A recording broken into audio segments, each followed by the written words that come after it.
Comment gérer ses émotions quand on est hypersensible et notamment quand on est une entrepreneuse hypersensible?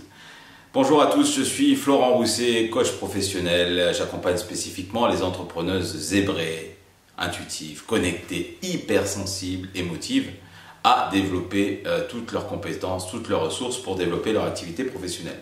Et aujourd'hui, je vais te parler de ces fameuses émotions qui sont là, que tout le monde ressent chaque jour. On est traversé par des dizaines et des dizaines d'émotions chaque jour. À chaque instant, une émotion peut nous habiter. Et on est tous sensibles, mais on n'est pas tous effectivement hypersensibles. Et cette hypersensibilité concernerait 15 à 20% de la population. Donc tu as de fortes chances effectivement de faire partie de ces personnes hypersensibles. Alors j'ai fait une autre vidéo sur ce sujet-là pour voir quels sont les signes de l'hypersensibilité. Il y a tout un tas de vidéos sur cette chaîne YouTube, donc tu pourras aller regarder si tu te questionnes sur ce sujet-là. Et là spécifiquement dans cette vidéo, je vais aborder avec toi la manière de gérer ses émotions quand on est hypersensible. Alors, effectivement, quelles sont, toi, tes astuces pour gérer tes émotions quand tu es quelqu'un d'hypersensible? C'est-à-dire, hypersensible pourrait résumer, c'est percevoir des émotions que les autres peut-être ne perçoivent pas, dans les ambiances, dans les relations, voir qu'une personne ne va pas forcément très bien alors que tout a l'air d'aller de prime abord. C'est aussi ressentir fortement les émotions des autres chez soi ou dans une ambiance, dans un groupe, et le prendre un peu en pleine figure. Donc c'est ça aussi l'hypersensibilité. C'est parfois réagir de manière extrême, de ressentir les choses tellement démesurées qu'on réagit, qu'on s'exprime de manière un peu démesurée. C'est pouvoir aussi avoir facilement les larmes qui nous montent aux yeux, c'est pouvoir ressentir et être impacté physiquement de toutes les émotions qui peuvent se dégager. Donc tout ça, c'est bien normal. Nous sommes des êtres sensibles, des êtres doués de sensibilité et doués d'émotions, et c'est bon aussi de développer son intelligence émotionnelle. Après, il faut faire en sorte effectivement que cette hypersensibilité, cette hyperémotivité puisse, donc c'est aussi les ambiances des lieux, je parle aussi de personnes, mais c'est aussi les ambiances des lieux. Vous savez que les lieux ont des mémoires, que les lieux enregistrent et emmagasinent aussi tout ce qui s'y passe dans les entreprises, dans des équipes, etc. Donc là où une équipe dysfonctionne un peu, où une entreprise, il n'y a pas forcément une très très bonne ambiance, où il y a un peu des heurts, des conflits latents, sous-jacents ou manifestés, et bien tout ça peut aussi effectivement vous impacter en tant qu'hypersensible. Vous pouvez être sensible à ces ambiances-là, à ces énergies-là, entre guillemets, au lieu autant qu'aux personnes, et ça peut vraiment vous impacter dans votre réalité professionnelle. Donc quel impact, si vous sentez vous hypersensible, ça peut avoir sur vous dans votre activité professionnelle? Est-ce que ça impacte dans votre faculté de vous concentrer? Est-ce que ça vous impacte dans votre motivation, que vous avez cette hypersensibilité là, dans vos difficultés de communiquer effectivement avec les autres, avec les équipes, de rentrer en relation avec des clients, de pouvoir honorer vos services auprès de clients, etc. Ça peut avoir tout un tas d'impacts. Donc l'idée, c'est d'arriver à mieux gérer ses émotions quand on est hypersensible. Et la première, donc il y a plusieurs astuces. Je vais vous en donner quelques-unes dans cette vidéo. Alors c'est plutôt, plus que des astuces, c'est des stratégies, c'est avoir cette vigilance et cette conscience effectivement au quotidien. Et en tout cas, c'est la première chose, effectivement, c'est de reconnaître qu'on est un être hypersensible et s'accepter qu'on est un être hypersensible. Et c'est pas forcément évident. C'est-à-dire qu'effectivement, oui, on peut très vite être mal à l'aise quand il y a un conflit, quand quelqu'un hausse le ton, quand quelqu'un se met en colère, quand quelqu'un nous fait part de sa tristesse et se sentir peut-être un peu accablé. On peut sentir, même si la personne ne le manifeste pas, l'énergie qu'il y a là à l'intérieur d'elle-même, la colère qui monte, ou la tension, le stress qu'il peut avoir. Et donc la première chose, c'est de se dire, ok, je suis peut-être plus que d'autres sensible à ces signaux-là, à ces énergies-là, à ces événements-là, et reconnaître qu'effectivement, ça m'impacte. Voilà, en tant qu'entrepreneuse, en tant que femme notamment, ou en tant qu'homme aussi, ça m'impacte. Et je suis impacté par cela, et donc la première chose, c'est d'admettre que je dois faire avec mon hypersensibilité, au lieu d'essayer de l'écarter, de lui mettre un mouchoir dessus, de la repousser, de la masquer, de me convaincre mentalement que non, je ne suis pas quelqu'un d'hypersensible, je suis quelqu'un de fort, je peux faire face à ces émotions, je peux les maîtriser, je peux me blinder pour que les autres ne m'impactent pas, et partir en mode guerrier.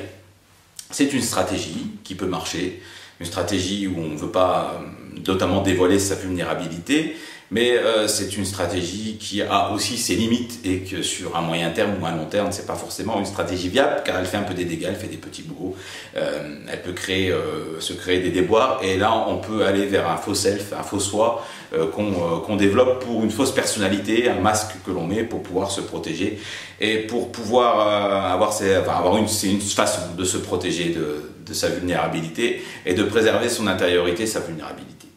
Voilà, donc ça c'est une option que vous avez, c'est pas forcément celle que je préconise, mais c'est parfois l'option par défaut que l'on peut avoir. Voilà. D'autres stratégies, c'est effectivement de reconnaître son hypersensibilité, de l'accepter et de faire avec. Voilà, d'apprendre à faire avec votre hypersensibilité. Sinon, dans les astuces un peu plus pratique, mais à mon avis ça commence déjà par ce niveau de conscience là, c'est pouvoir aussi pratiquer la respiration, vous savez cette fameuse respiration notamment cohérence cardiaque, mais aussi quand on est dans des situations comme ça un peu conflictuelles ou dans une réunion ou avec des partenaires ou un client puis que le ton commence à monter puis qu'on sent, parce qu'on est hypersensible, on sent que ça va mal tourner, de pouvoir prendre des grandes respirations, de pouvoir respirer par l'abdomen, se concentrer sur sa respiration et de pouvoir revenir à soi de cette manière-là. Donc ça c'est une manière aussi efficace avec ces fameuses les fameuses plusieurs respirations, voilà, 3 à 5 respirations par minute, profondes et amples. Déjà en 1 minute, vous pouvez arriver à vous apaiser et à vous créer votre petite bulle pour pouvoir, lorsqu'une émotion vous envahit comme ça, garder quelque part le contrôle et vous mettre au contact de cette émotion-là de manière bienveillante vis-à-vis de vous-même. Donc c'est développer quelque part aussi, quand on est hypersensible, et pour gérer ses émotions, c'est développer son auto-empathie. C'est-à-dire que quand on est quelqu'un d'hypersensible ou d'empathique, on a tendance à aller écouter les autres. Et moi, je vous en profite à tourner vos oreilles vers vous-même et écouter d'abord ce qui se passe en vous et de vous mettre à l'écoute de votre propre émotion. Et ensuite, de pouvoir interagir avec les autres. Donc c'est vrai que c'est un exercice qui demande aussi un peu de pratique, mais pensez déjà à vous dans ces moments-là pour arriver à gérer votre hypersensibilité. C'est aussi quand on accepte d'être hypersensible, accepter aussi que parfois on se laisse envahir par ses émotions. C'est-à-dire que soit on va voir son hypersensibilité va se transformer par des larmes, etc. Et d'accepter de pleurer ou de pleurer en public quand l'émotion vraiment est forte, parce que c'est une manière d'évacuer et de faire circuler cette énergie, hein, parce que les émotions sont une énergie et cette énergie a besoin d'être circulée, donc d'accepter qu'à un moment donné, bah oui, on peut crier à un moment donné, on peut taper du poing sur la tête et être en colère, parce que quand on est hypersensible, parfois les réactions sont parfois aussi disproportionnées, en tout cas plus grandes, comme on ressent de manière plus grande des émotions, qu'elles ont un plus grand impact sur soi, on va réagir aussi de manière plus impactante, donc accepter aussi parfois, et pourquoi pas en faire part aussi à son entourage en disant voilà, ou à ses proches, ou à ses plus proches collaborateurs ou autres, en disant voilà, je suis quelqu'un qui est très très sensible, qui est hypersensible, et des fois je peux avoir aussi ces manières aussi de m'exprimer qui sont à la hauteur de ma sensibilité. Donc vous donnez aussi parfois l'autorisation, la permission de pouvoir exprimer aussi vos émotions de manière un peu plus grandiloquente quelque part. Voilà, donc ça c'est aussi cette permission-là que vous pouvez vous donner.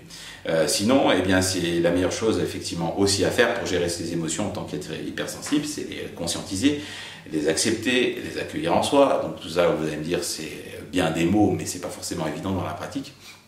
Mais c'est aussi prendre du temps aussi pour soi, pour pouvoir être dans des endroits où on se sente bien, où on peut être en relation avec soi, avec ses émotions et prendre du temps pour soi. Donc c'est d'aller se connecter à la nature si c'est possible pour vous, c'est se faire des pauses pour pratiquer la pleine conscience, c'est d'aller faire aussi un peu de marche, parce que le sport, le mouvement, ou aller courir le matin ou entre midi et 2, ou voilà, faire son sport dans la journée, etc. Donc l'activité sportive, l'activité physique est aussi un bon moyen aussi d'évacuer et de gérer ses émotions, et son hypersensibilité, ça fait partie de son équilibre et de votre équilibre naturel. Donc ça, c'est une sorte d'hygiène de vie aussi que vous pouvez avoir par le sport, mais aussi par la méditation, qui permet aussi d'apaiser le mental, qui permet d'apaiser aussi les émotions, de retrouver aussi une certaine sérénité, et plus vous allez pratiquer la méditation régulièrement, donc moi ça fait des années que je le pratique, commencer par quelques minutes, ne serait-ce que 5 minutes par jour, ça c'est quelque chose d'important aussi à faire. Et vous accordez aussi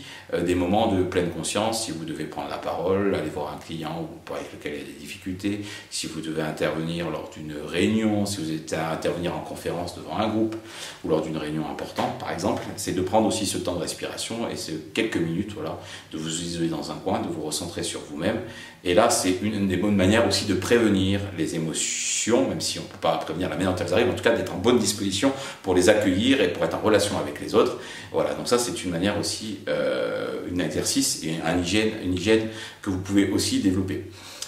L'autre aussi chose que vous pouvez faire aussi dans votre hypersensibilité, c'est quelque part, tout en gardant l'interface d'interaction avec les autres, c'est de vous mettre un peu de distance, une sorte de bulle avec les autres, voilà, et décider déjà mentalement, conscientiser le fait que vous souhaitez garder l'interaction avec les autres, mais de ne pas aussi être impacté et prendre tout pour argent comptant ce que disent les autres, ce que ressentent les autres.